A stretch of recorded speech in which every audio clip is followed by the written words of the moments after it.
নির্বাচন ঘিরে সংঘাত থামাতে সরকার কার্যকরী পদক্ষেপ নেবে এমন প্রত্যাশা ইউরোপীয় ইউনিয়নের।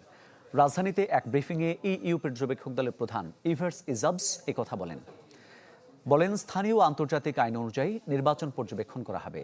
লেভেল প্লেইং ফিল্ডের দিকে নজর রাখার পাশাপাশি ফেসবুক, টিকটক ও গণমাধ্যমকেও পর্যবেক্ষণ করা হবে। জানান, ভোটের 2 দিন পর 14 ফেব্রুয়ারি প্রাথমিক পর্যবেক্ষণ প্রকাশ করবে ইইউ, আর সম্পূর্ণ প্রতিবেদন প্রকাশ করা হবে 2 মাস পর। এদিকে নির্বাচন পর্যবেক্ষণে ইউরোপীয় ইউনিয়ন 56 সদস্যের পূর্ণকালীন পর্যবেক্ষক দল ঢাকায় পৌঁছাবে আজ, যারা দেশের 64 জেলায় নির্বাচন পর্যবেক্ষণ করবেন।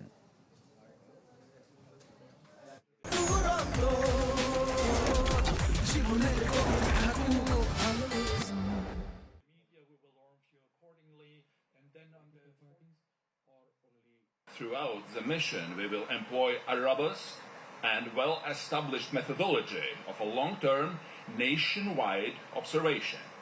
Our mission began its work in late December of the last year with the arrival of a core team of 210 election experts.